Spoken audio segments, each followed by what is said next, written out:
I am Feel It. And I am Fix It. And we talk about life. And stuff and things. With the occasional rant. Which you will have no problem doing.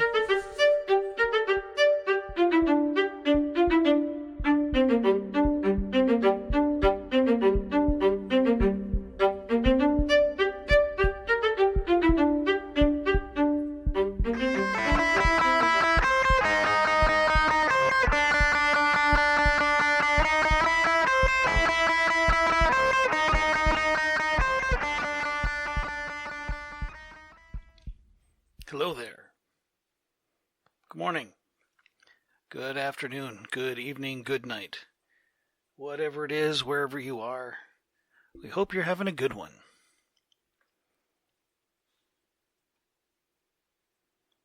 Absolutely. I tried. Okay, sure.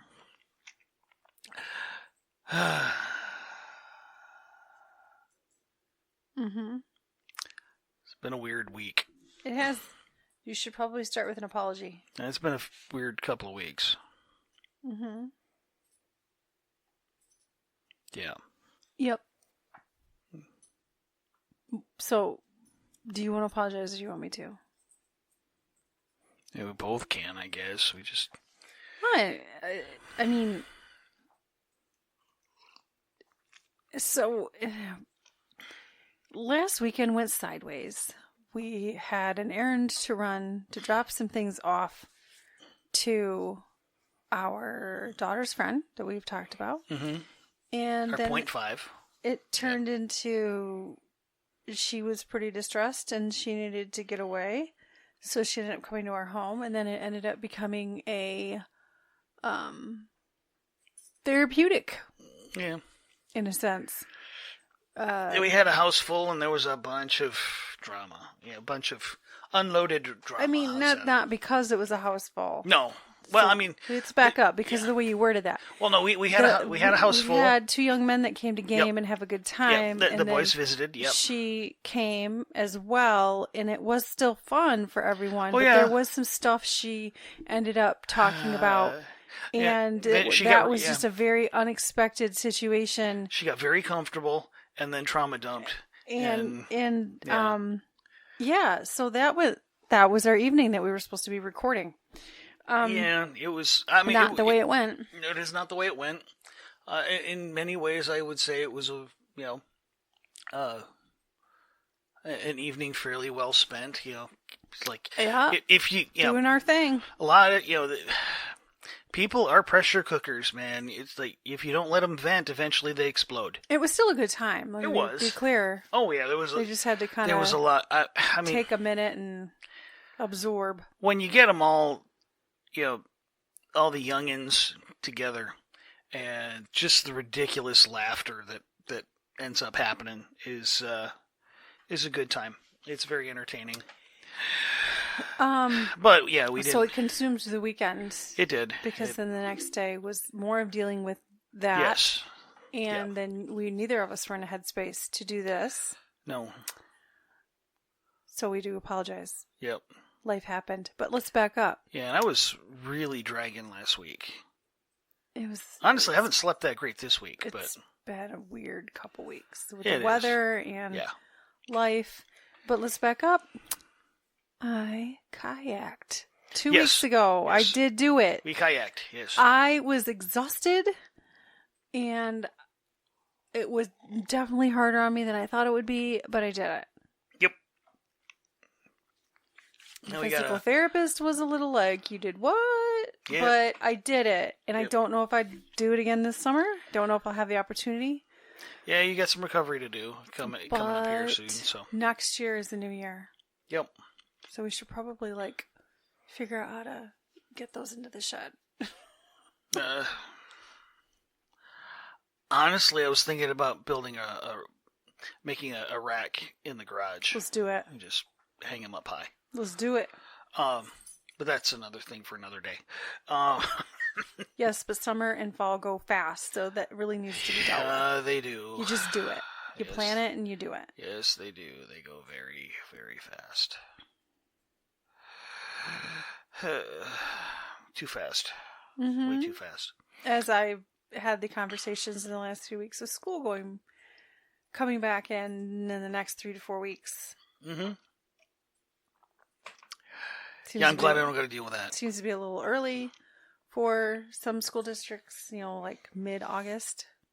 But I'm glad that's not part of our life anymore. Nope. Well, not directly, no. Yeah, well, not directly. Only in terms of my schedule. Your schedule and coming home in the morning.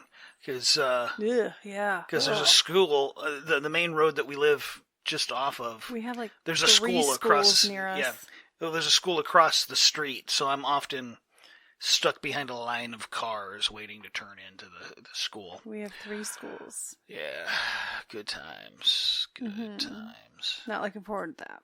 Not at all. And the buses. My God, so many buses. The kids that do silly things in the middle of the street. Well, there's that too. Not watch for traffic. Yeah. But yeah, the weather's been horrid. My sinuses are just angry, right? Triple digit with humidity feels like. Oh yeah. For a few different days, few days in a row right now. There was this morning. There was a fog advisory. I don't know if you saw any of that. I did not. But you need to keep in mind this isn't normal fog. It was 85 degrees at 7 in the morning. Yuck. And the humidity was so high, it was just mist in the air. Well, it looked a little hazy when I left work a little while ago. When the sun first started coming up, I couldn't see my car in the parking lot. I could see that. Yeah, it was pretty much a doozy. And it's like, oh, this should feel good. And I go outside and it's hot, and it's like, it's hot, and this is fog. It's almost like smoke. It's not really fog. It was very disconcerting. I didn't enjoy it. It was not good. Not pleasant. Yeah, my daughter got to see me at work in not necessarily all its glory, but in all of its. That's why they pay me so much. Yeah, I noticed you came home a little late. Yeah, I came home a little bit late, and it was me and my 2 cohorts, and we had 2 gigantic platform ladders and me. So it's like they both had a ladder, and I was on top of the machine, and we're working on this stinking thing, tearing it apart, and trying to make an antiquated piece of equipment keep going for a little bit longer. And she's like, "Well, it's like you guys are having a powwow up there." It's like, yeah, it's got to. The one guy is a trainee, so we take extra time to explain what we're doing, why we're doing it the way we're doing it, what's going on, troubleshooting and repair and stuff like that, because we're teaching. So she looked over and she just saw, it's like, you were having a powwow, nobody was doing anything. It's like, no, we were teaching, because it's part of the job. It just looks like you're not doing anything. Kind of. I mean, if you're not, yeah. Which, that happens. People's like, well, you're just standing around. It's like, no, we're not standing around.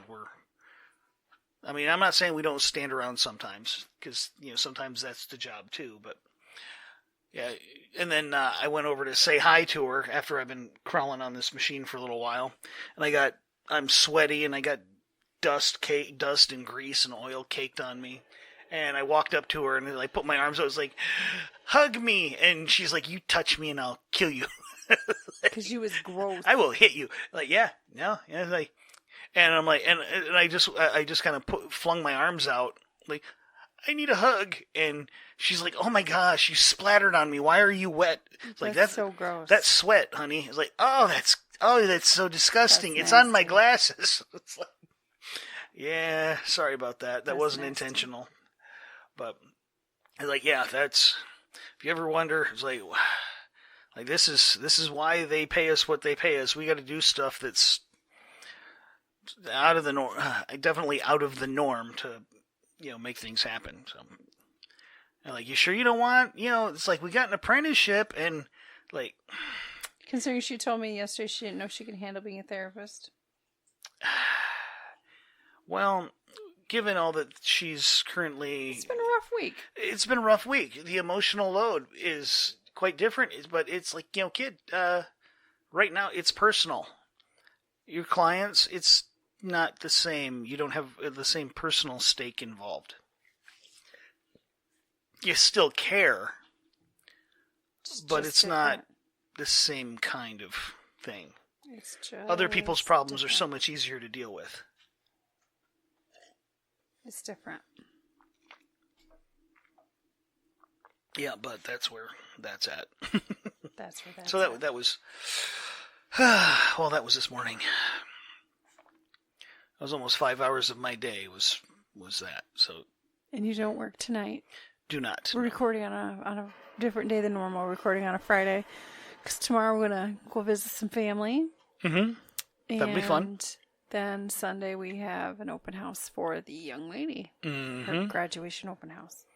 Yep. Her Good times. Milestone. Good So, times. We are doing this today. And Mm-hmm. we had an idea, I guess. Sort of. Sort of. Without the traditional prompt, so to speak. But we've No. had some situations that have made us talk about certain things with our own kids. And Yep. Oh, yeah. we've talked about bits and pieces of this before, but Sure. let's back up to I believe it would have been last Thursday or Friday. I believe it was Thursday, because I ended up having some cancellations. I made the most of my afternoon and went to Costco, not a sponsor. Mm-hmm. When I was leaving, I was in the parking lot and I heard this lady just screaming at her children. And I looked over and I remembered her from in the store, and she had, I don't know, toddler age. Mm. I mean, the one might have been like, It can be a very first frustrating grade. age. Let's be honest. That can be a very frustrating age. Screaming at them. And it was, I don't even know entirely, something to do with the fact that they wanted candy or chips or something specific that she had. And then she's just going on and on and on about how nothing's ever good enough and they could never mind and they just need to learn to do what they're told. And I mean, this was 4 or 5 car spaces between us, right? Mm-hmm. And it's very vivid. And every time one of the kids even opened their mouths, even though I never heard her once say stop speaking, she said 5 minutes, 5 minutes, 5 more minutes, you're up to 20 minutes, because they were speaking, and it was screen time, and eventually she got around to saying the word screen time. And I remember thinking, okay, so future clients, all right. Yeah, go ahead, just keep talking like that. Because I have definitely had a few weeks where it's blaringly awful. Like awful. To hear some of these stories and some of these things from my adolescent clients. Yep. Some of them have had a while and some are new, and it might be a different story, but it's the same thing. Over and over and over. Yes. Parenting now is, and they say, oh, I don't parent like they used to. No, this isn't parenting. What's happening now is not parenting. No. And specifically sad when it's in the church, when it's situations with people that have involvement in the church. And we know that personally. We have been through that. Yes. We're still really actually going through that. Yeah. I've had many years of experience dealing with families like that. And you don't quote judge it because they're in the church, because they're like anybody else. But at the same time, there should be a standard and a transparency, so to speak, instead of a hiding it or fluffing it up or talking it away or whatever. But again, we've lived that, so I've had a rough few weeks in that regard, and a lot of reminders. Yes. Yeah. We've been through some stuff. We It have. was really all not that long ago. We're not all that disconnected. No. And No, there are we're not. moments that I think, okay, yep, I know what to say and I know what to do. And there are other moments where I'm just like, Lord, you got to tell me, because the words that want to come out of my mouth right now might get me like in some serious trouble. Yes. You still need to get that full license. But these kids, Yeah. they don't have voices. No. They're not allowed to have thoughts and feelings. Yeah, and I've seen a lot of that over the years growing up, and since. I mean, just my whole life I've seen different versions of that. And I never understood. Again, not being neurotypical, I see things differently. I get that. My understanding of things is different than some other people's would be. But there's certain things it's like, if you actually thought about what you're doing, it doesn't make any sense. Why would you do that? And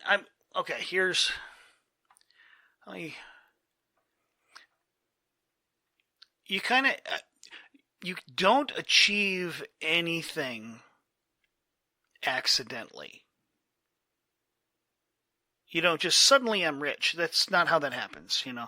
It's like nobody's a Jeb Clampett. You're not out hunting and suddenly you have an oil wealth. That doesn't actually happen. I mean, it might actually. Somebody might need some context for that. Beverly Hillbillies TV show from a very long time ago. Very long time ago, and they did a movie of it. Because you're old. Because I'm old, and it was an old show when I watched it. It was on reruns, but anyway, it's like you don't typically just stumble into success. I mean, not to say it doesn't happen and it can't happen, but the chances of you achieving anything go up drastically when you identify what that thing is and then move towards it. And that's everything. It's like you want to be a good husband, you want to be a good employee, you want to be a good student. You've got to set the goal. This is how I define what that is. And then I'm going to work towards that. And if you don't, whatever it is in your life, if you don't set a goal out there to work towards, you're just going to kind of be wishy-washy and undefined and whatever. And things are just going to happen, and you're going to look back years later and go, well, I don't know why it didn't work out. Well, it's because you never actually worked it. Doesn't matter what it is. And I think too many times people don't set a goal that actually makes sense for their kids. You know, I've seen too many kids whose parents are always angry at them because the kids aren't following this perfectly defined plan that the parents had before the kid was even born. Yeah, like my kid's going to be a surgeon. Your kid can't talk yet. How do you know he's going to be a surgeon? Maybe he's an engineer. Maybe he's a mortician. Maybe he's an artist. You don't know, but you're making these decisions and pushing them towards something that you don't know this person. They don't know this person, and you're defining what their life should be, and when they don't live up to that, you're treating them like they failed. Like, that doesn't make any dang sense to me. And I had a coworker. He was going through a rough time with his family, and I was like, well, you did commit the cardinal family sin. You didn't turn into the person that your parents decided you were going to be before they met you. And he just kind of, I think that happens way too often. And I don't know, maybe we should have talked about this a long, long time ago. A little late now, but I think you were on board with it. I hope so. It seemed to have worked out. But we had, I never wanted to put undue pressure on what my kids should become. We have two girls. They're very different. Their styles and likes are different. We never pushed them towards, girl stuff.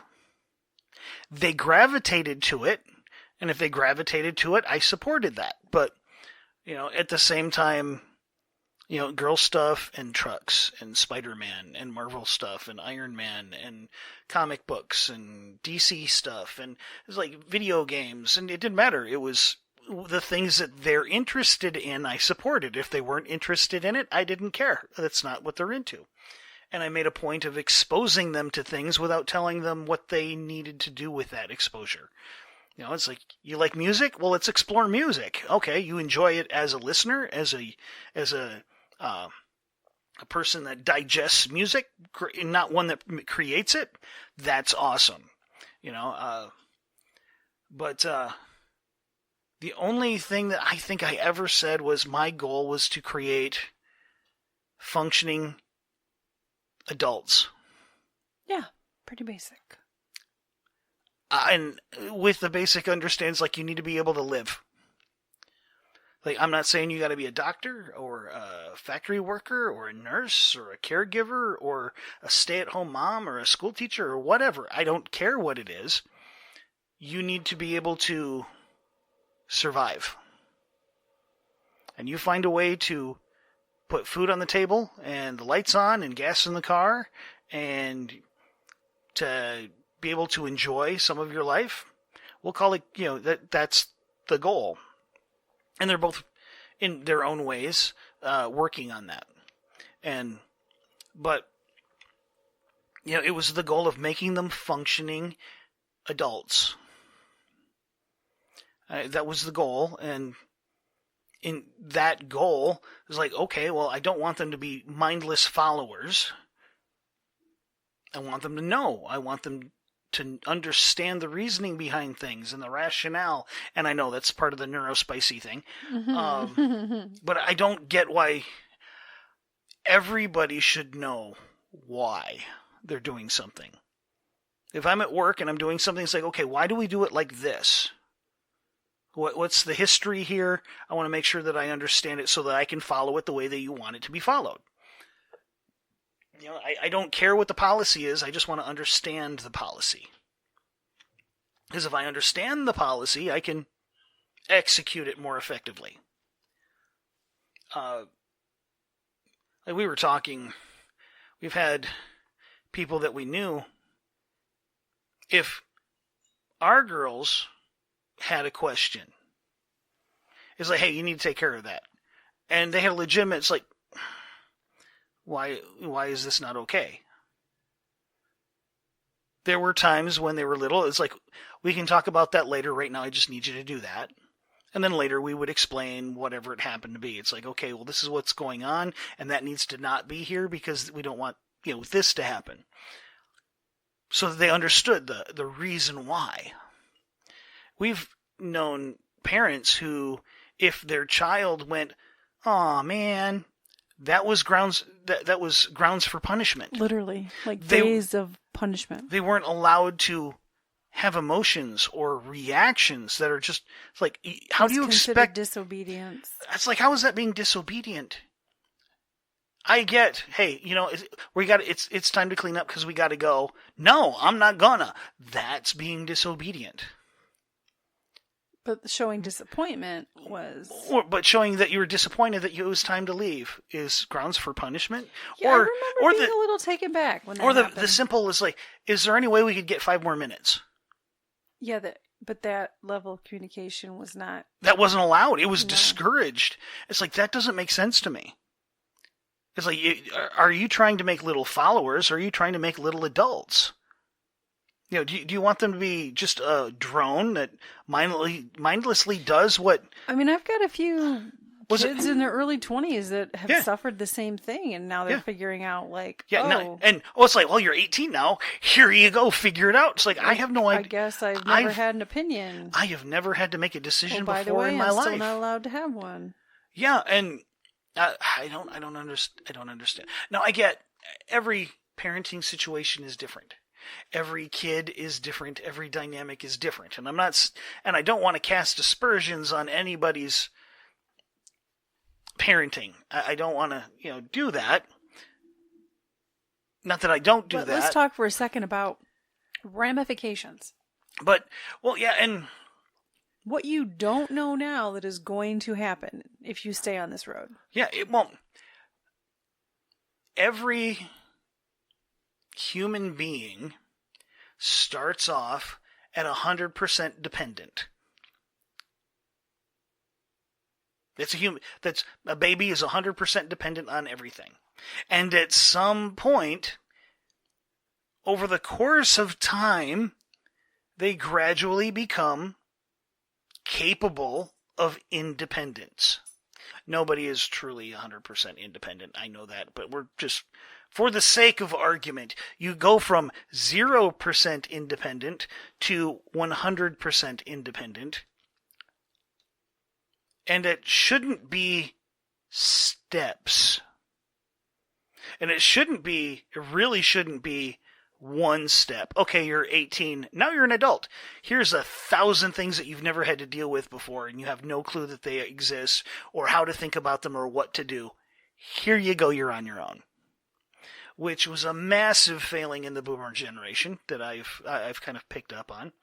A lot of Gen X stuff too. There were certain things they just didn't learn. I mean, I sure am one. They learned how to survive, but they didn't necessarily learn all the other stuff that they needed to, that would have been as beneficial. However,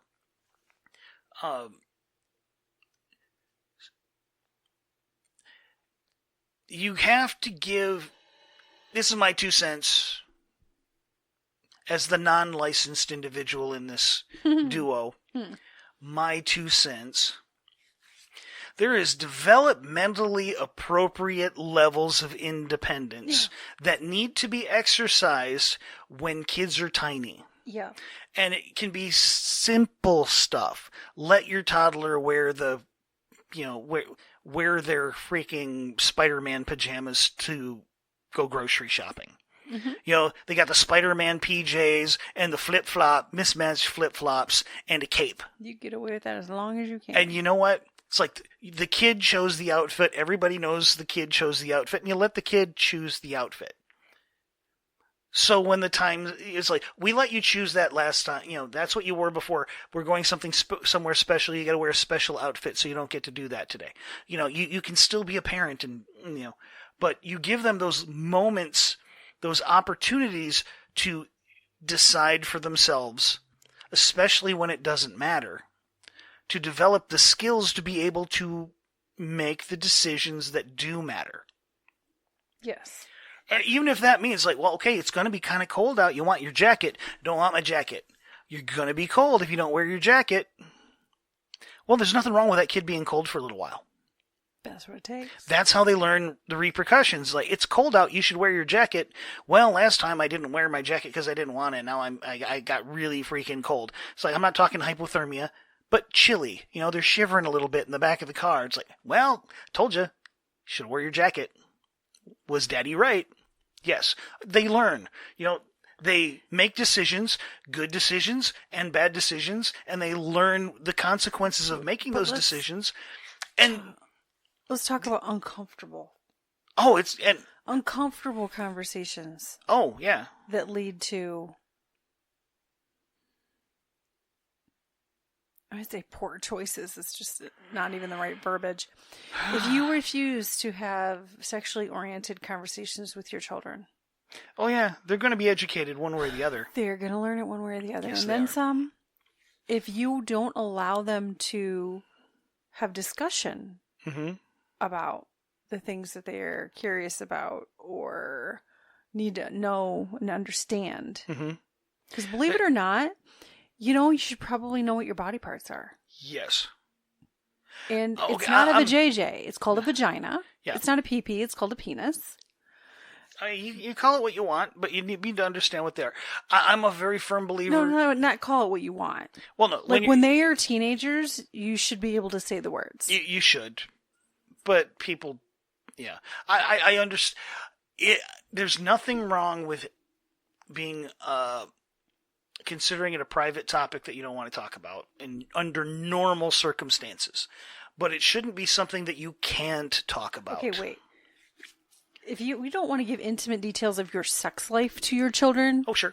That is one thing. No, but you should be able to have a conversation about sexually transmitted diseases. Yes. About menstrual cycles. Yes. Well, about there's the don't feed steak to a baby concept. It's like, don't give them more than what they're ready. Our girls, There isn't teenagers. They should be at a point where they should be able to hear things. well, I'm talking by the not time just they're the neurotypical. well, the thing is, by the time they're teenagers, they should have already heard all of the basics. yeah. They should have grown up understanding. Yeah. It's like it's you give the small bite to the small child. So when And they're then, so when as they get older and questions arise, they have the ability to comprehend the question that they need to ask and are comfortable enough in asking it and capable enough to grasp the answer. so that there's a less likelihood they'll come to a point because they're just so confused that they're going to make decisions. They're going to get answers. Whether that is thinking that they are sexually confused with their sexual orientation or the fact that they just might want to wear skirts versus pants. But that doesn't mean that they're the opposite sex. No. Well, and But it leads to that. It leads to that level of confusion. It can. If you don't learn how to deal with something, you can get confused about what that thing is. Well, But if you're not allowed to talk about it, But you're not allowed to. No, then sorry. No, you're allowed to. In some parents should be the safest space to Yeah. be able to ask questions. Well, I've always. It's our job. Yeah, it is. As a parent, it is your job. I always from the time they were little, I always told them, like, look, if you legitimately have a question, I will give you the best answer I can. Even if it's uncomfortable. If you think you need to tell me something or ask me something, even if it's uncomfortable, even if you think I might be unhappy at your asking, you need to ask it. You'll be safe asking me. And if I can't answer the question, I'll get you the answer. I will find somebody to get that answer. And holy crap, like, I'm a guy and I'm pretty comfortable. I grew up around women, girls, women, sisters, cousins, all of their friends, all of that. I get it. Surrounded by women my entire life. I've had some conversations. I've been tertiary to a lot of conversations that I don't want to spend any real time thinking about some of this stuff. But at the same time, if you want to have a rational, mature conversation about issues, step up. Let's do this. I'm still might not necessarily be comfortable, but I am capable. There's just certain things, like, I don't need to be talking about, I really don't need specifics on your menstrual cycle as a general rule. If you need to have that conversation, I am perfectly capable of having that conversation. Though I do wish there were a lot of specifics my mother would have given me about perimenopause or menopause. Yeah. I don't know if she actually hit menopause before she had the hysterectomy, but probably not. Well, okay, here let's. And I believe it was a full hysterectomy. So I don't even remember talking with her about hormone replacement therapy or symptoms or anything. I don't remember any of that. No, she didn't talk about that kind of stuff. Not really. No, she didn't. And I was having babies, so I didn't ask. Yep. And I had my own problems. Yes. Well, okay. God help me, do I wish I asked. Yeah. We can back it up a little bit. We were kind of talking about parenting and all of it's still parenting. No. But here's. Oh, you need to back up to something. Yeah, just the. Because, I was talking about my mother and parenting. Yes. And it's still a matter of subject that my kids do need to hear about. Mm-hmm. Even though they are adults, technically. There's, like, you never stop educating your child, so to speak, about life. Things. Just life. Yeah. What they do with that's it, the thing with it. Yeah. Well, and therein is the issue that's out of your control. What they do with what you teach. That might be the fun part about, counseling kids from, well, I don't have a 12-year-old now, so 15 would be my youngest. 15 to 82. That's kind of the fun part. Sure, I I'm would imagine. sorry. I think I do have. Nope. I have a 13-year-old. Okay. Sorry. 13 to 82. You do get the spectrum of generational thought processes. Oh, yeah. I would imagine. Because that 82-year-old, when she started with me, it was her reflecting on her poor parenting and wishing that she had done things differently in her life review and wanting to make amends with her son. So you don't stop being a parent. No. That is just the God's honest truth. And now I have experienced it on a whole different level. Yes. Most definitely. Well, and actually I had the conversation again this morning. I think you were there for it. At least for part of it. Not this morning. Or later. Anytime before I sleep is morning. Anyway. Okay, you mean a normal person last night? Sure. It was like, I guarantee I've done the best that I could do. And as I learned, I tried to do better, but I guarantee that I messed up as a parent. And if you end up having to deal with something because I goofed, I'm apologizing now. Oopsies. And I will apologize later. Not excusing, no excuses, no any of that, but I did the best I could at the time. And you know what? Sometimes we just come up short. And if that comes up, you know what? You call me and you tell me, and I will apologize then too, and we'll see if we can't figure out what we got to do about it. I'm not perfect. And I've tried to model that so my girls will never be terrified of making a mistake. Nobody likes making mistakes. But when I goofed, I made a point of apologizing. It's like, you know what? I goofed. I misunderstood, or I overreacted. That was on me, not on you. I'm sorry. And because if you want them to be functional adults that take personal responsibility, if you don't model that, they're not. Problem. Your children learn from your behavior, not your words.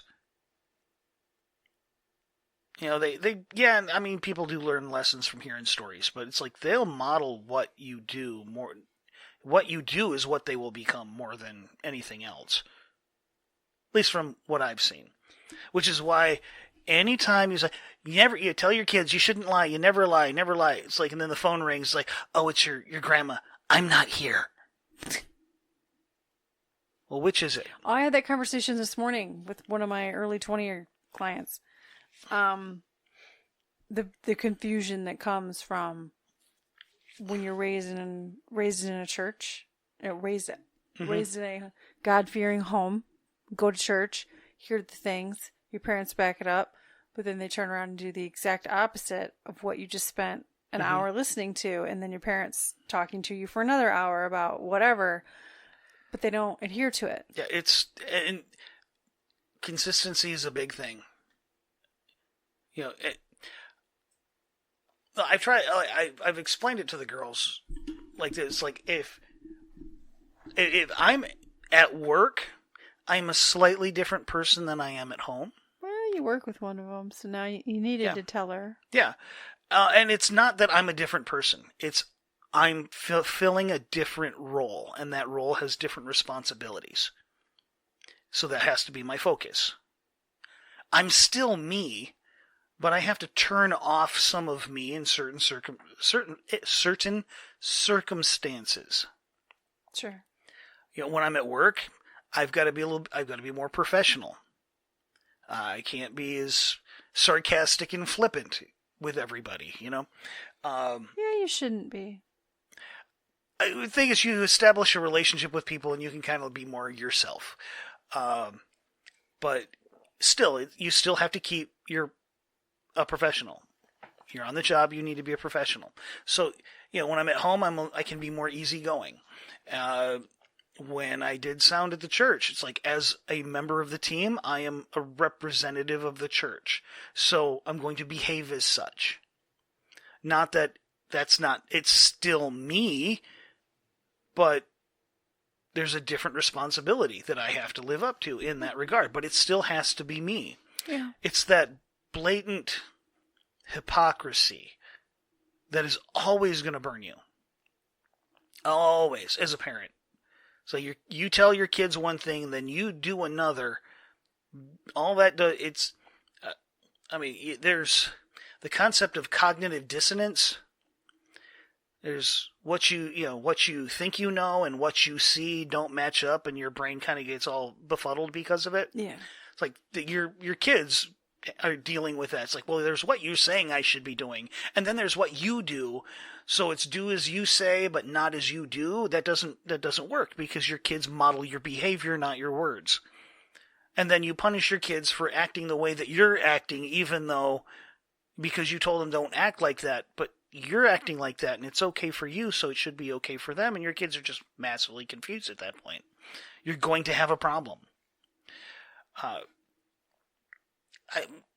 There's a lot of that. That's an issue. I don't think anybody could... If you actually were paying attention to your own freaking behavior, you'd realize this is a bad idea. Most people aren't paying attention to themselves enough. They're not aware enough of Most themselves. people, yeah. Yeah. But on the other side of that is where you're so... Okay, I'm...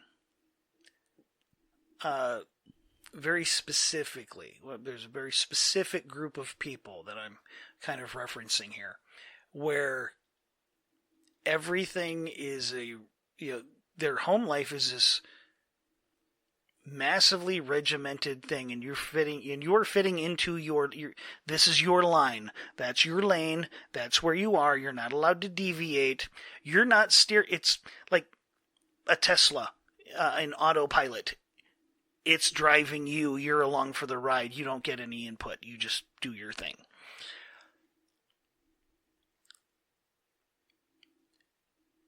Yeah, kind of back to the kid's going to be a surgeon. That kid's going to be a lawyer, that kid's going to be a school teacher. It's like, you're going to play the piano, and you're going to play guitar, and you're going to play the trombone. That'd be great. And you're all going to get straight A's. It's like, and their kids never get to make decisions. They're never allowed to express their own personalities. The clothes that they wear, the food that they eat, the places they go, the people they hang out with, the activities they participate in are regimented by their parents, which there's something to be said for that. As long as you include who your kid is in part of that decision-making process. If you're seeing your kid, it's like, this kid, the way, the kind of music that they like and the kind of aptitudes that they seem to have, is like, I think this kid would be awesome on trombone. And so you guide them to trombone. That's a parent being a parent and exposing their child to life lessons and education, which is a great thing. But 2 years into it, if that kid absolutely despises the trombone and you're making them do it anyway, why? Because you want them to, or because it's good for them? That's a legit question. It's a legit question. And I don't know the answer to that. But if you're doing it because you said so. Because I said so.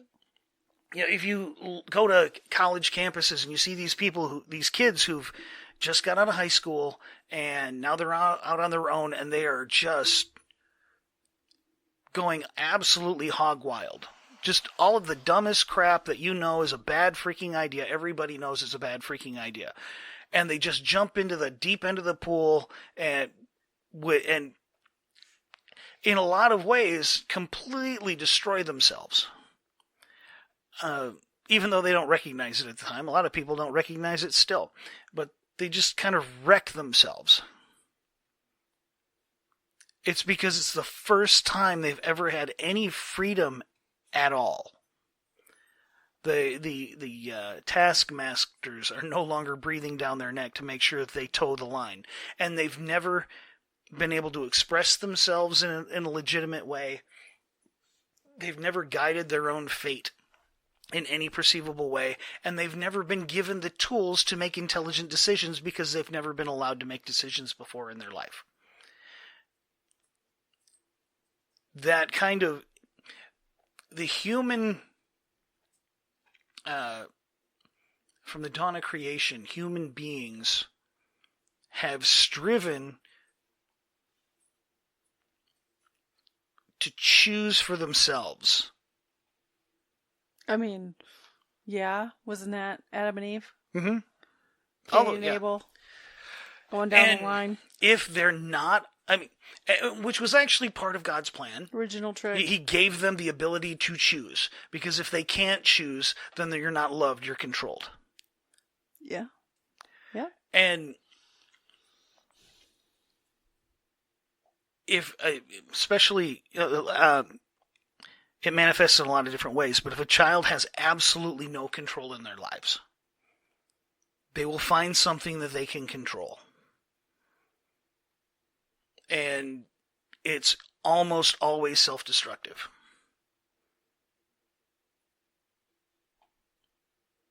I'm going to say pretty much always self-destructive. You hear about kids. It was huge, and I would imagine it hasn't really gone anywhere, but it's not the big thing in the news. People cutting, they literally cutting themselves. I mean, it's still out there. It's still out there. I think part of that, the big push to body modification, I think, is kind of a subset of that. Yeah, at least to acceptable version. At least to a point. But yeah, eating disorders. Yes, body dysmorphia. Of whatever form that happens to take.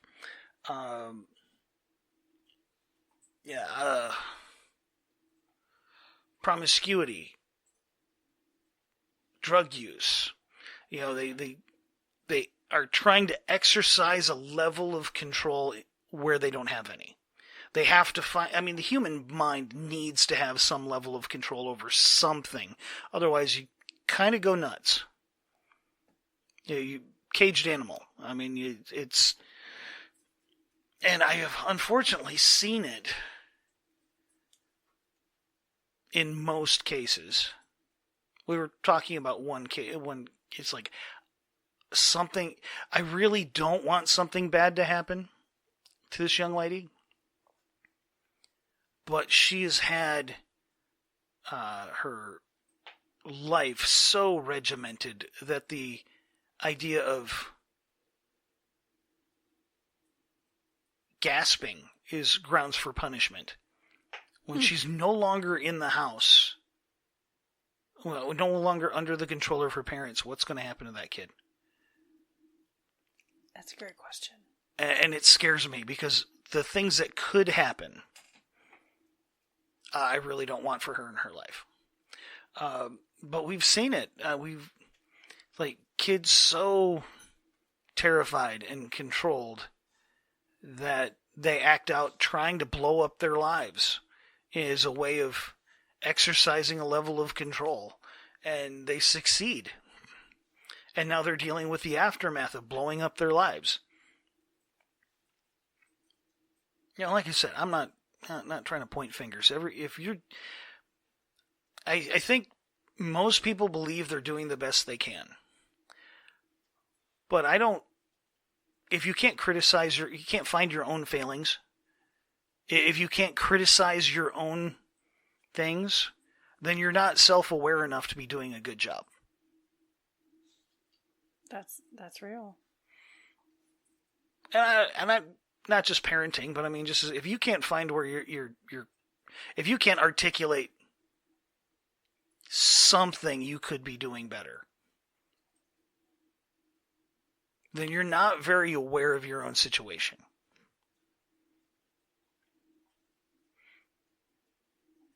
There's always, but you make a choice. I'm not saying that you should always be finding your flaws and then striving and hammering on them all the time, all day, every day. That's another neuroses that you'd have to deal with. that would be a nightmare to live in. But he's like, yeah, okay, you know what? I could be better at this. I don't, whatever happens to be. I don't pet the dog often enough. She's over here messing around, so it's like that. You probably hear the jangle, so I figured I'd mention. You hear the jangle. It's like, but at the same time, I'm not going to pet her more because she's already way too attached. She's just a baby. But yeah, anyway, it's the thing. To me, the problematic part is, man, it's like I can again, the whole ADHD thing, pattern recognition. I see things other people don't see. Sure, put things together that other people don't put together. But when you see it, but you're not in, you can't just speak into somebody's life unless they open the door for you to speak. Otherwise, all it's going to do is cause animosity. You're not going to benefit the situation. You're going to make it worse. And probably make your situation worse, too, in the process. So when you see stuff like that, how are you supposed to, you want to help, how are you supposed to help?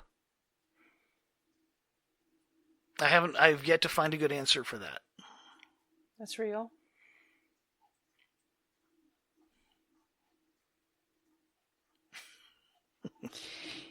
See,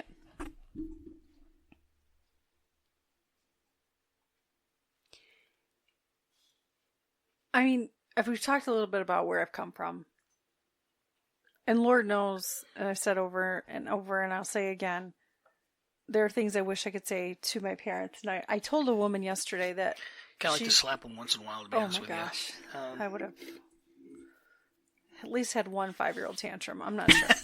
I told a client yesterday, a new client, last night, started with her, and, she should be proud of herself. It's very hard. It's very courageous to step out and want to figure some things out because, her parents are here and she's working it out, and some things have come to light for her that she's been pushing down like a beach ball, and here she is pregnant with her 3rd child and due in a month, and she's like, yeah, at the time. And it's, the Lord works like that, and that prompting, and you just got to follow it. And it might not seem convenient, but it's what we need to do, and that she should be proud of herself for it, because it's not easy. And when she is a parent, realizing maybe some things weren't quite right with hers and still aren't. But it's how do you appropriately deal with that? Yeah. And you can only do that when they're here. Mm-hmm. You can't do that when they're gone. Nope. I work with, like I said, it's adolescents, it's 20-somethings. That's the hardest stuff to hear, that just, like, and it came from somewhere, and you do your best to psychoeducate of, like, it came from somewhere for your parents, so you kind of try to give some context. It's not an excuse, it's just education, and sometimes it just feels hollow, because it's still a choice. Sure. When you know better, you do better, and sometimes... I think, how would I receive my kid coming up to me, telling me what I did was wrong, but our communication's different with our kids? Yes. So, never once did we ever tell them we thought we had it right, but it's still very much they've already been in therapy. Mm-hmm. We've already been on both sides of the couch. I have.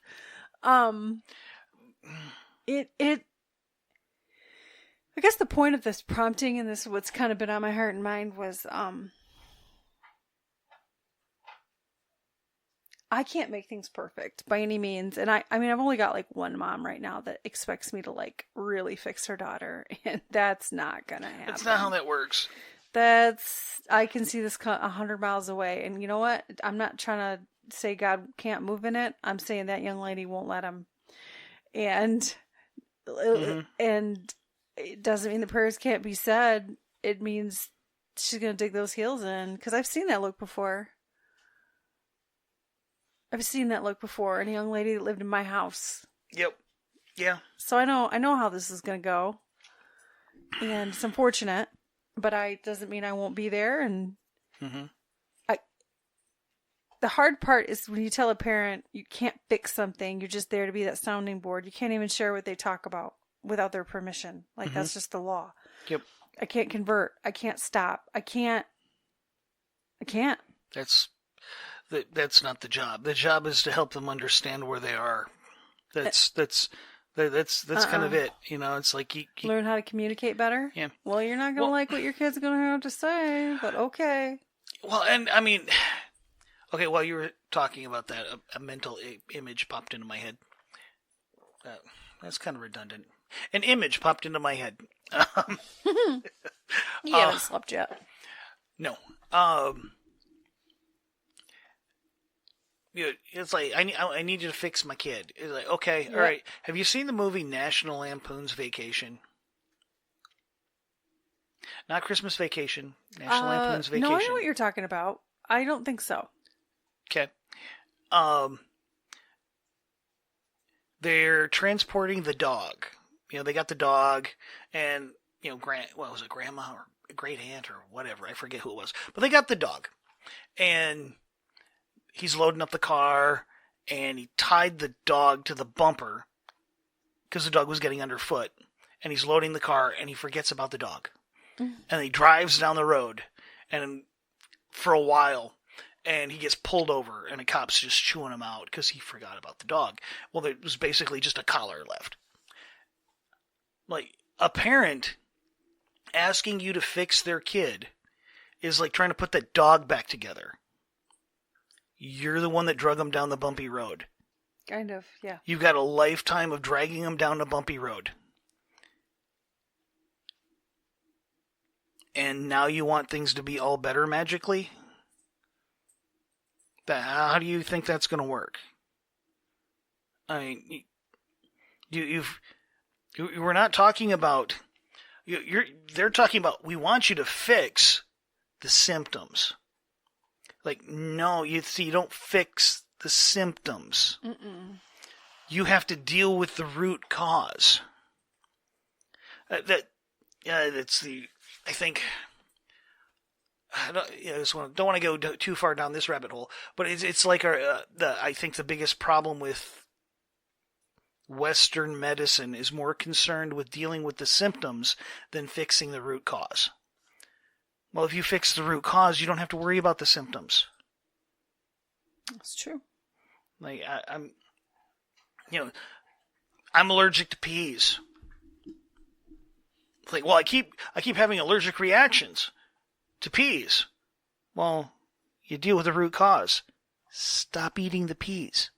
Stop eating the peas. Like, well, okay, you want your kid to be better. Well, okay, first of all, what you're going to have to do that is go back in time to when they were a baby. And everything that you did between then and now, don't do that. Don't do that then. Don't do that. And again, not putting everything in the parent's lap. It's not, but especially when they're, that first couple of years, it's like 85 to 90% of your kid's education is done before they're walking well. They learn most of what they learn about life in those first couple of years. Everything else is just details added on top of that. There's the cognitive learning, but all of the fundamental things, all of those fundamental connections, those fundamental relationship with the world and, you, is formed in those first couple of years. And you don't know who the heck they are. It's like, there was a neuroscientist. It's like there's hundreds of things, genetically speaking, that make your child who they are, and absolutely none of it has anything to do with the house you live in, the car you drive, how much money you make.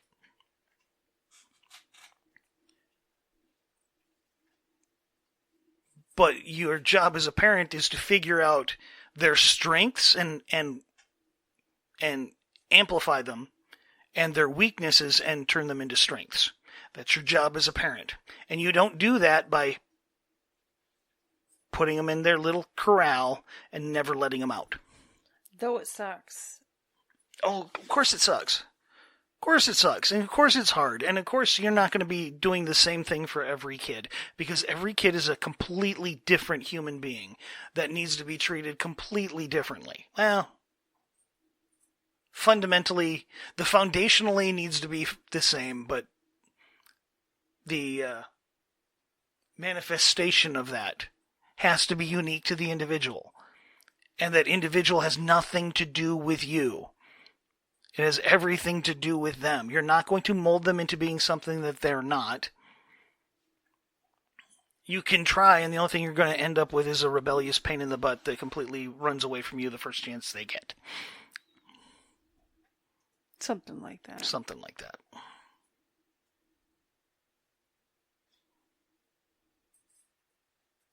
But anyway. But enough about your sister.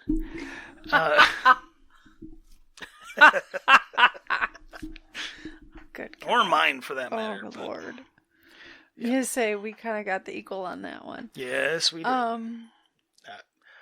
Wait, I still don't get how they would hate each other, and yet they are so damn similar. Yeah. In their... That's true. Yeah. That's true. Different, but very, very not that different. Anyway, sorry. No, it's okay. You know, it was a topic that was... I poke fun, but, you know... Yeah, we could talk about her forever, but we won't. Yeah, let's not. So it was just a topic on our minds. It's been a weird couple weeks. Last weekend was very difficult. Some of that subject matter was difficult, and she was being honest. She was being real. It wasn't surprising. It was just like, okay, then what are you going to do about it? And it's not our kid. No. But she still comes to us. Yes. And that's difficult, to say the least, because she's looking for validation, but she's also looking for somebody to take care of it. Yes. And nobody can take care of this. Nope. Not at all. When you're a child, like our girls, when they were minors, we allowed them a very high, especially when they got older, a very high level of latitude for making decisions. Because we spent a lifetime helping them develop the habits to make good decisions. So when they were given latitude, they were making fairly good decisions. But even then, as long as they were still minors, I had veto power. You had veto power. Well, guess what? You don't have any income, and I'm not paying for that. Like, not going to happen. Yeah, guess what? No, you're not going. You know, not that came up, but it's like we did have that. You're a legal adult. Yep. I don't have a legal authority to make a single decision for you. Nope. It is 100% on you now. Yep. If you want my assistance in executing your decision, you can ask that. But there is a 0% chance I'm making any decision for you. And there's also a 0% chance that I'm going to do 90% of the work in executing your decision. Yeah. I will support you, and I will help you execute your decision.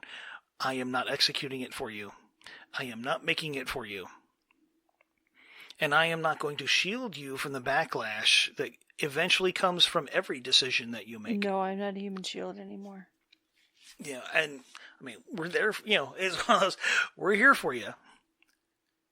But we're here for you in the way that we can be, which is we're not making the decisions for you. We're not your shelter. We're not, we will protect you as best we can. We will help you as best we can. But we're not going to bail you out because you're an adult. You make decisions. Now you have to live with those consequences of those decisions. All of them, including the ones you refuse to make. Whether we like it or not. They'll make them for you. Now the philosophical sound weavers that are Rush. If you choose, how they go, if you choose not to decide, you still have made a choice. Or if you decide not to choose, you still have made a choice. Like, you choose, it's like, I can't make a decision. It's like, well, life's going to make the decision for you. And you chose not to choose, you still chose. Not choosing is making a choice. Yes. And it's always going to... It's not just a cliche. Yeah. And making that decision is going to almost always give you the worst possible outcome. Yeah. Yeah. Just saying. So Yeah, we should end it there. we should. We'll leave it with the immortal words of Rush. Good Lord. It's a rough week, man. I mean, Malcolm Jamal Warner passed away. Ozzy Osbourne. Mm-hmm. Hulk Hogan. Mm-hmm. This is hard. Hard. And You then know, you throw in all these icons. Then you throw in Triple Digit Heat and. Ugh. I say that because, like, most people aren't going to know who Rush is, but, like, I don't know. If you don't know who Rush is, Google it. Google it. No. YouTube. YouTube it. YouTube. Rush. Let's go. Tom Sawyer. You know it when you hear it, even if you don't know the name. And Limelight. Yep. Oh, yeah. Yeah. Yeah. Anyway, it's like you heathens. It's like you uncultured swine. Go Stop listen. now. Go listen. Go listen. And listen loud. That is not music that should be listened to at reasonable volumes. Loud. You want loud. Loud. Just saying. Loud. Anyway. Anyway. Happy Friday. Okay. Yes. So, all of that being said, I'm Fix It. I'm Feel It. We hope you join us in the future. Until next week. Y'all have a great one.